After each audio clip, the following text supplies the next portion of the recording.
Você já reparou como o Brasil parece funcionar no modo automático enquanto tudo pega fogo? Hoje o noticiário mistura tragédia, economia e destruição ambiental. Mas por trás de cada manchete tem uma crítica que precisa ser feita. Eu sou o Carlos Santana e este é uma outra crítica.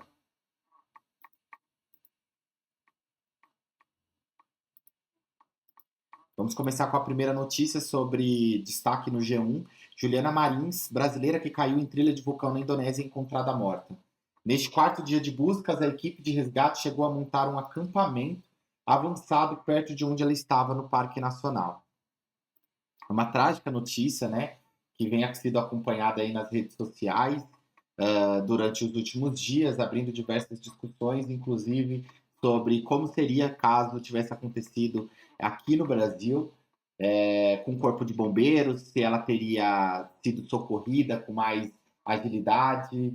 Falaram sobre estão falando, né, nas redes sociais sobre negligência por parte das equipes de resgate locais. Enfim, esse é um debate que mobilizou as redes sociais nesses últimos 4 dias, porque a Juliana Marins, né, essa menina que está aparecendo aí na imagem, de 27 anos, caiu durante uma trilha no Monte Rinjani e foi encontrada morta após 4 dias. Isso aconteceu na Indonésia. Enquanto o mundo finge normalidade, o turismo de aventura cresce sem infraestrutura e sem apoio consular real. Onde estava a diplomacia brasileira quando a família gritava por socorro nas redes sociais? O Brasil, mais uma vez, é ausente quando o cidadão precisa. 60 horas aguardando o resgate sendo acompanhado praticamente ao vivo na tela das redes sociais.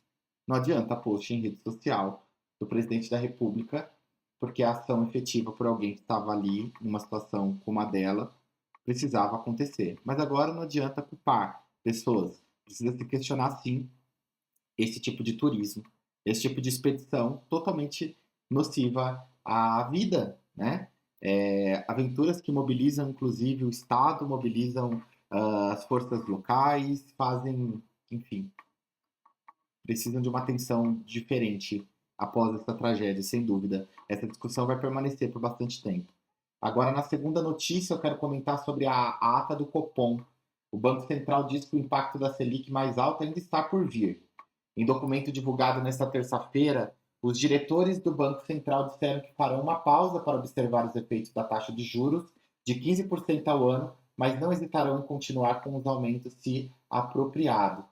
Aqui é muito importante, né, trazer que a decisão da diretoria liderada por Gabriel Galípolo na última ata de decisão da Selic, que aumentou, né, em 0,25, então chegou a 15% agora.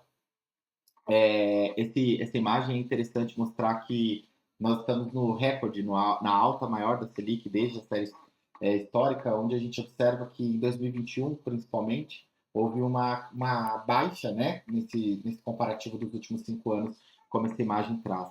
Então, é algo assim bem complicado. A taxa de juros chegou a 15%. Isso mesmo, 15%. A justificativa, combater uma inflação que o próprio sistema alimenta. O Copom, Comitê de Política Monetária, agora sinaliza a pausa no aumento. Mas a pergunta que fica é: pausa para quem? Enquanto isso, o pequeno empreendedor fecha as portas e o povo paga os juros mais altos do planeta. Isso não é política monetária, isso é uma sabotagem social com verniz técnico. Não tem como o Brasil crescer com o dinheiro mais caro. O empreendedor precisa de tomar empréstimo com as instituições financeiras para ele poder investir no seu negócio.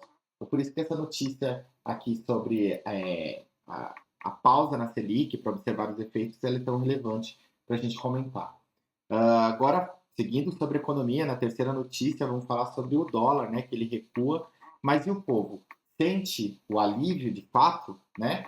O dólar recua após cessar fogo no Oriente Médio. O preço do petróleo cai. Esse é um destaque aqui do UOL, onde está mostrando, né, que o dólar ele estava sendo negociado até há pouco, aqui da gravação do vídeo, meio de 53 a R$ 5,50. A Ibovespa subiu 1%, enquanto o preço do petróleo cai mais 5%.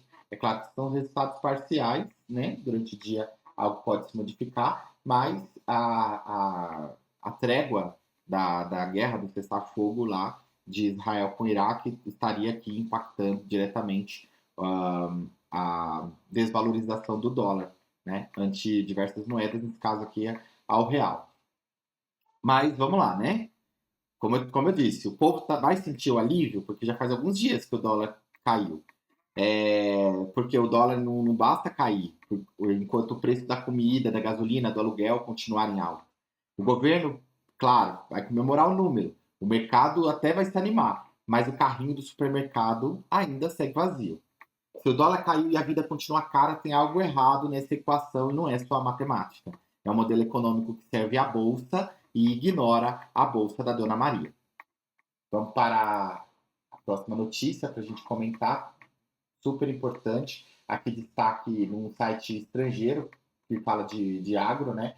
UK Agro Consult, que é do Reino Unido. O Brasil se declara livre de gripe aviária.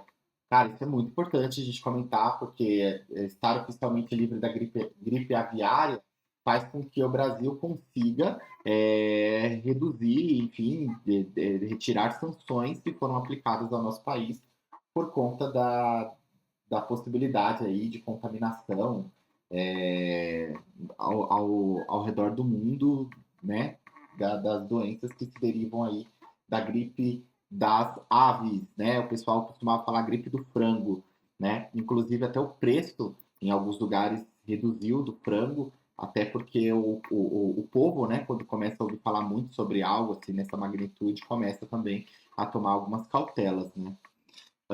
Mas é uma notícia boa. O Brasil foi declarado livre da gripe aviária.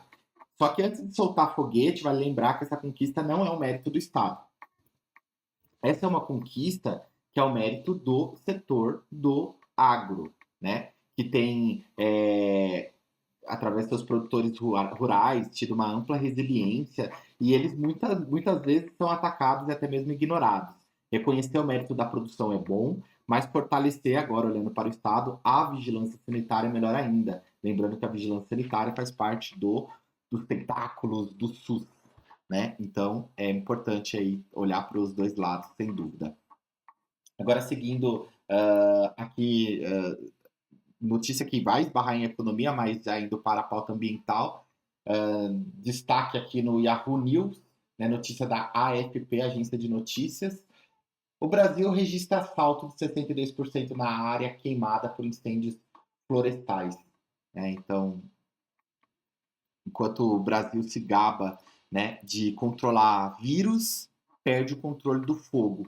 O aumento de 62% nessa área queimada mostra um descaso com o meio ambiente que vai além da incompetência. Parece ser um projeto. Menos floresta, mais boi. Menos ar limpo, mais agrotóxico. E o governo segue dizendo que está monitorando. Mas monitorando o quê? Monitorando o colapso? Não adianta estender muito aqui. Isso aqui já está virando notícia velha, falar sobre o aumento das queimadas, inclusive durante esse governo. Bate recorde de 2007, que também era do governo do presidente Lula. Vou seguir aqui falando sobre ONGs, agora seguindo também na pauta ambiental, né, inevitável. ONGs entram na justiça contra leilão de blocos na Amazônia. Né? Aqui destaque da Ecobusiness fala sobre um desafio legal contra a COP30, que hospeda o leilão brasileiro de terras amazônicas para exploração do petróleo. É muito interessante porque a COP30 estamos às vésperas, vai acontecer em Belém do Pará, o Brasil sendo o país que vai hospedar, né, as comitivas internacionais para falar justamente sobre emergência climática, enfim, como palco também, né, não só desse evento, mas dessa discussão. A notícia ela fala sobre as empresas chinesas Sinopec, CNOOC, CNPC, que estavam entre as 9 grandes empresas petrolíferas que participaram do leilão de 17 de junho dos blocos de petróleo que ficam na foz do rio Amazonas, revelou a organização ambiental sem fins lucrativos Urge World. A ONG Araiara entrou com 5 ações judiciais contra a venda pública. Olha, só para nós aqui, brasileiros comuns, entendermos um pouco melhor isso aqui, tá? O que você faria se alguém leiloasse sua casa sem a sua autorização? É isso que o Estado brasileiro está fazendo com a Amazônia. ONGs foram à justiça contra os leilões de petróleo na foz do Amazonas realizados sem critérios ambientais. Mas o governo finge que o desenvolvimento e a destruição são sinônimos. A Amazônia vale mais em pé do que sob o mar de óleo. E é importante também destacar aqui o quanto a ministra Marina Silva, né, é importante dentro dessa discussão. E também é muito relevante relembrar o quanto a ministra Marina Silva foi desrespeitada quando ela foi na Câmara dos Deputados recentemente, no Congresso Nacional, recentemente, por parlamentares ali, onde ela poderia ampliar, inclusive, essa discussão sobre as medidas efetivas do Estado brasileiro neste item relevante que impacta diretamente na emergência climática. E agora, indo aqui para uma parte mais soft, né, das notícias de hoje, dia 24 de junho, festa de São João em todo o Brasil. É uma data que celebra cultura, fé e resistência popular. Olha que interessante, mas é legal lembrar, né, São João, quadrilha e tudo mais, mas o dia de São João é para celebrar uma festa católica, principalmente, né, por conta do São João Batista, ou São João Batista, o primo de Jesus. Né? E por isso que, diferente de algumas datas da igreja que são celebradas aí a morte, ou enfim, lembranças, homenagens sobre a morte de alguém, nesse caso aqui é o nascimento do João Batista, o primo de Jesus. E então, uma das datas muito antigas, não confundam com o São João o Evangelista, né, que foi um dos apóstolos. Fala até sobre a fogueira, aqui nessa reportagem da TVT News. Fala um pouco sobre até a fogueira, que é uma curiosidade, né, que seria ali também com simbologia religiosa. Remete à tradição bíblica de Isabel, mãe de João Batista, que teria acendido uma fogueira para avisar Maria sobre o nascimento do seu filho. E, é claro, é feriado em alguns lugares do Brasil, né? Algumas capitais, principalmente, algumas cidades, principalmente do Nordeste, e também sobre as festas em si do São João. Ó. Tem São João da Bahia, São João do Maranhão, de Campina Grande, olha que imagens fantásticas, né? E o São João de Caruaru, uma das festas mais importantes que até a mídia cobre bastante. Mas quantas escolas públicas hoje, tudo isso aqui que eu consegui trazer rapidinho para vocês, explicam a origem das festas juninas? Quantos artistas do forró têm espaço na mídia o ano todo? A cultura popular resiste apesar de ser tratada como entretenimento folclórico por quem deveria valorizá-la. Se tem crítica aqui, é essa. Sem cultura, a cultura sem apoio é só espetáculo passageiro.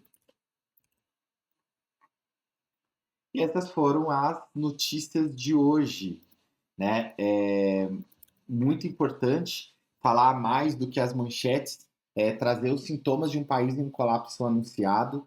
Se você também está cansado do óbvio, compartilha esse vídeo, se inscreve no canal, comenta aqui embaixo qual dessas críticas mais te revoltou hoje. Porque o Brasil não precisa só de opinião, ele precisa de uma outra crítica. Até o próximo vídeo.